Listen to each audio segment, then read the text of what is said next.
Right, okay, I'm going to make my first video here. My new Kodak ZI8 camcorder. Set on 720p, 60 frames a second. It will do 1080, but that's only at 30 frames. So, because we're in relatively low lighting conditions, I've decided to do this at the 720 with 60 frames a second.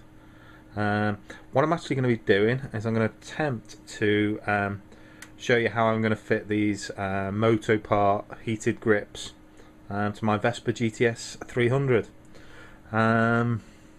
So here we go. I'm going to flip this into macro mode and hopefully we can have just a bit closer look at the bits and pieces that come with the grips. So what we've got here first of all is a little control unit. So you can see that there, it's got a 3-position switch. In the middle position where it is now, it's off, and then flip it up and it's high, and flip it down and it's low, or maybe the other way around, or maybe if I hold it that way, what I've just said will be right. I've already taken the back off that, one screw just to remove the back panel. What else comes with it? Well, there's a power cable to take from the battery, with an inline fuse there, to 5-amp fuse. The actual grips themselves, as you can see, one for the left, one for the right. Little tube of super glue to help affix the grips to the bars and to the throttle body, and some zip ties, I guess, to tidy the cables up inside the bike. Right, I'm just going to flip back to normal mode on the camera. So the first part of this, what I'm actually going to try and do is take this. I think I'll need to go back into macro mode now.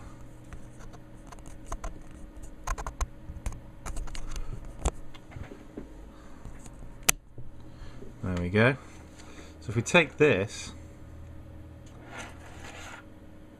as I say, I've already taken the back off it, and what I want to do is mount it to this, which is the left hand knee pad from my GTS. So the first part of doing that, I'm just going to remove this. I've already loosened this with a pair of pliers, so it's not quite that loose on. So there you go, there's your 3-way switch with a little rubberized waterproof protector there that was on it originally, which I'll obviously use again when I am attaching it to the knee pad. Okay, so what I really need to do now, I don't know whether you can see that, but there's a little nut there, which is the LED. I need to undo that. Now, unfortunately, with the tools I have, I've got a little tiny pair of old needle nose pliers here, and it just can't get in there and do it. So the only way I'm going to be able to actually take it apart is to actually destroy the housing here, the plastic housing.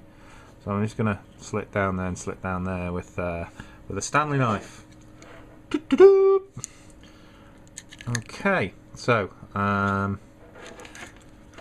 what I'm going to do is just slice down there and slice down there.